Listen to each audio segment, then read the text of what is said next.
آزاد کشمیر قانون ساز اسمبلی کا خصوصی اجلاس، وزیر خارجہ بلاول زرداری خطاب کر رہے ہیں. خارجہ ہوں جو آزاد کشمیر اسمبلی سے مخاطب ہوں, and it is truly an honor and a privilege for me to stand before you here today. ساتھ ساتھ میں جموں کشمیر پیپلز پارٹی کا ابراہیم صاحب, P T I Pakistan Tehreek Insaf Azad Kashmir کا سابق وزیر اعظم اور نیازی صاحب کا شکر گزار ہوں. میں مسلم کانفرنس کا سردار عتیق صاحب آپ کا شکر گزار ہوں.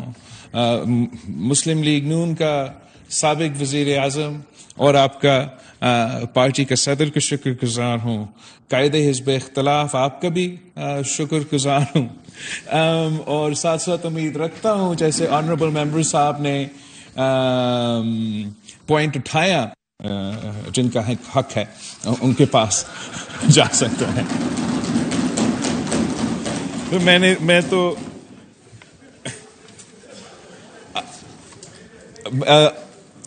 میں آپ سب کا آج کو پورا وقت جیسے میں آپ سب کی تقریریں سن رہا تھا, میں سوچ رہا تھا کہ میں تو پاکستان کا جو نیشنل اسمبلی ہے اس کا ممبر رہا ہوں اب 4 سال, ابھی 5 سال ہونے جا رہے ہیں, اور شاید کبھی ایسا ایک دن نہیں تھا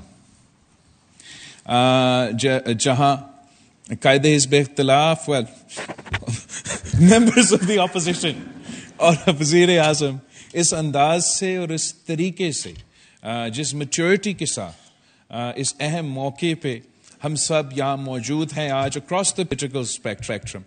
میں سمجھتا ہوں کہ کشمیر کے جو نمائندے ہیں انہوں نے ثابت کیے ہیں کہ پاکستان کے نمائندے کے مقابلے میں آپ زیادہ میچور ہیں, زیادہ سیریس ہیں, اور اس وقت آپ کا اسمبلی ہمارا اسمبلی سے بہتر چل رہے ہیں. تو اس چیز کا بھی میں آپ کو مبارک دینا چاہوں گا. اب آپ مجھے اجازت اگر دیں گے, مجھے انگریزی میں جو فارن آفس کا اسٹیٹمنٹ ہے اور ہمارا پالیسی ہے اس دن کے موقع پہ وہ آپ کے سامنے رکھتا ہوں. I am here today to express solidarity with you, solidarity with the people of Kashmir at this critical juncture. Mr. Speaker, Jammu and Kashmir dispute is the unfinished agenda of the partition of the subcontinent. The rights and aspirations of the Kashmiri people were trampled upon by machinations and intrigue. The territory of Azad, Jammu and Kashmir, where we congregate today, was liberated at the cost of enormous sweat and blood. We have not forgotten the massacre of Muslims in Jammu region in 1947. They were among the first martyrs of your movement. Mr. Speaker, history cannot be changed. Ironically today, as India deviously tries to convince the world that Jammu and Kashmir is but an undisputed part of her territory, but history remembers that it was India that took the Jammu and Kashmir dispute to the Security Council as a dispute yet to be resolved. There, the disputed status of Jammu and Kashmir was internationally recognized, and it was decided that the final disposition of the state shall be made through a free and impartial plebiscite under the UN auspices. For more than 7 decades now, the Kashmiri people have been denied their inalienable right. Today, I ask the world if a country can be allowed to renege on its solemn commitments to the United Nations, break its own promises, and blatantly violate international law just because they want to. Emphasize here that the commitments under the UN Security Council resolutions are sacrosanct. They are neither servile to the whims of a jingoistic political party, nor diluted by the passage of time. India's continued denial of the rights of the Kashmiri people is wrongful, illegal. No amount of diplomatic duplicity or Indian state-perpetrated terror can change this fact. India will have to fulfill its obligations to the Security Council by granting the Kashmiri people their lawful right to self-determination.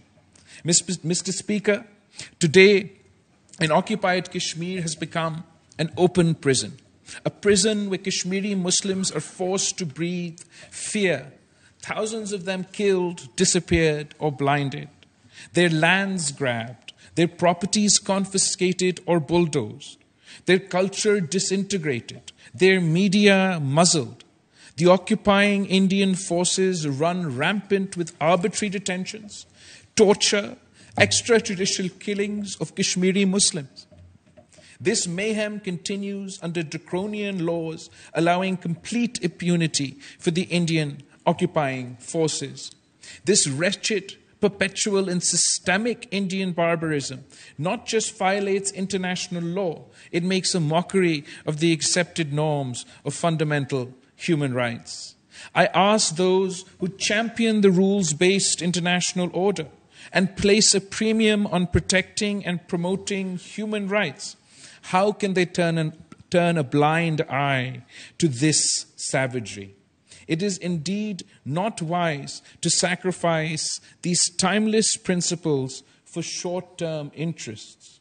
One cannot wax lyrical about international law and the United Nations Security Council resolutions in Europe, in the European context, and then turn a blind eye to the violation of the same international law in the Kashmiri context. Mr. Speaker, India's unilateral and illegal actions of August 5th, 2019 opened a new chapter of oppression. India's ultimate aim is to convert Kashmiris into a dispossessed and disempowered minority in their own land. The fresh delimitations, domicile certificates to millions of outsiders, and addition of millions of temporary residents to the voters' lists are part of a well-thought-out strategy to change Kashmir's demography and its political landscape.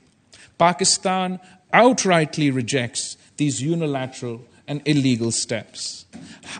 How can the world be a silent bystander when a large country usurps the rights guaranteed by the Security Council and instead use brute force to suppress those rights?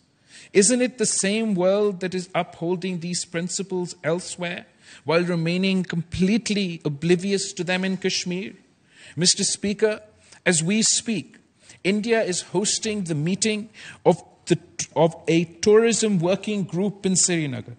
Meetings of a consultative forum on youth affairs, Y20, has already been held in Jammu, Leh and Srinagar in the past few weeks. This is yet another display of India's arrogance on the world stage. Indian occupation of a territory that is recognized as disputed under international law.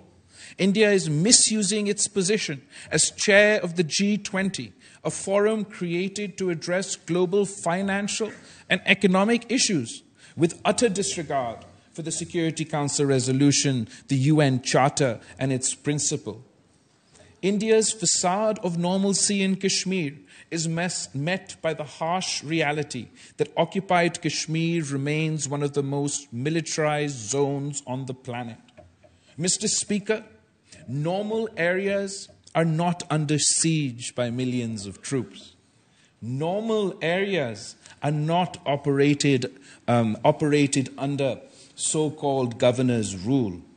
Normal areas do not have unidentified graves and half windows. In normal areas, people are allowed to travel abroad, and journalists are free to report. How can India possibly claim that normalcy has returned to Kashmir? I wish to remind the Indian leaders that unilateral steps in Jammu and Kashmir can neither accord legitimacy to their occupation nor suppress the true sentiments of the Kashmiri people. Gimmickry cannot replace legitimacy. If India wants to be a superpower, Mr. Speaker, then India must start acting like a superpower. The United Nations Special Rapporteur on Minority Affairs speaks clearly on the Srinagar meeting that and claims that India is providing, quote, a veneer of support to a facade of normalcy. ये मेरे अल्फाज नहीं है जनाब speaker, ये United Nations के जो special रेपर्टोर है अक़लियत अफेयर्स के लिए, ये उनका अल्फाज है. Pointing out the blatant human rights violations in occupied Kashmir, he has drawn an apt conclusion that the situation in Jammu and Kashmir should be, quote, decried and condemned, not pushed under the rug and ignored.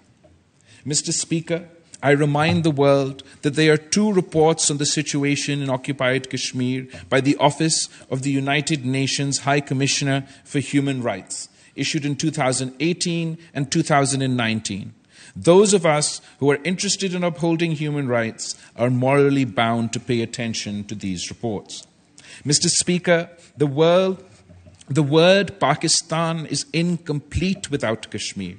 The people of Pakistan and the people of Kashmir have a unique affinity based on geographical proximity, shared history, commonality of religion. We have shared joys, shared sorrows. We share the same hopes, the same dreams. Our hearts beat as one. Pakistan cannot ignore what happens in Jammu and Kashmir. It is a party to the dispute.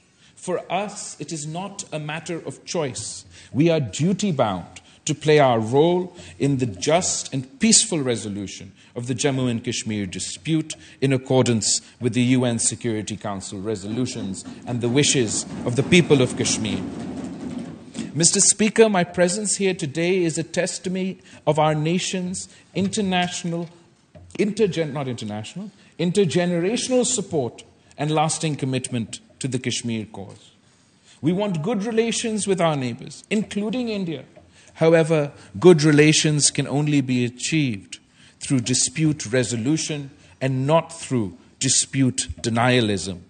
Durable peace in South Asia remains contingent upon the settlement of the Jammu and Kashmir dispute. Despite our consistent advocacy for constructive engagement and result-oriented dialogue to resolve all outstanding issues, including the core issue of Jammu and Kashmir, India unabatedly remains hostile. Its regressive actions have in fact further vitiated the environment, and the onus, therefore, remains on India to take the necessary steps to create an enabling environment conducive for a meaningful and result-oriented dialogue. During my recent visit to Goa to attend the SCO meeting, I repeatedly said that India would have to revert to the situation on the 4th of August 2019 to work out a way forward. Mr. Speaker, India has also been trying to use the terrorism bogeyman to mask the indigenous Kashmiri struggle for their legitimate rights to self-determination. It uses the same bogey to blame Pakistan and justify its brutal repression of the Kashmiri people. This is a complete travesty of justice. There is a clear distinction between terrorism and a people's genuine quest for freedom. Terrorism cannot be and should not be used as an excuse to deny the Kashmiri people their fundamental rights and their fundamental freedoms. Mr. Speaker, I also want to emphasize that the belligerent Indian statements about Azad Kashmir and Gilgit-Baltistan should be raising alarm bells across the world. These are not isolated statements. They epitomize a political party that nurtures and hones fascist majoritarianism and religious jingoism. If 1 billion people are economically and politically incentivized into hate-mongering, the results can be disastrous. We could be sleepwalking towards South Asia's Armageddon.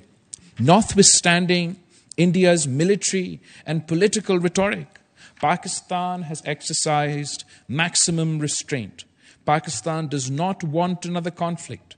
However, it has the will and capacity to respond forcefully and effectively and defend resolutely against any act of aggression. जनाब speaker, जितना चाय पीना चाहते हैं हम उनको पिला सकते हैं. हम अपना वतन दफा करना जानते हैं.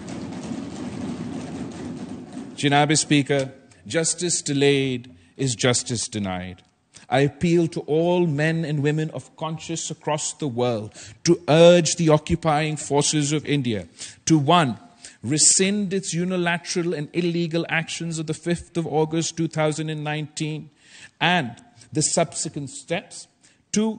Implement fully the relevant UN Security Council resolutions and allow the Kashmiri people to freely exercise their right to self-determination through a UN-supervised plebiscite. 3. To provide solemn assurances that it will not change the occupied territory's demographic composition and not allow non-Kashmiris to acquire property or residency in Jammu and Kashmir. 4. To halt its human rights violations in occupied Jammu and Kashmir. 5. To repeal its draconian emergency laws, withdraw its heavy military presence from Kashmiri cities, towns and villages.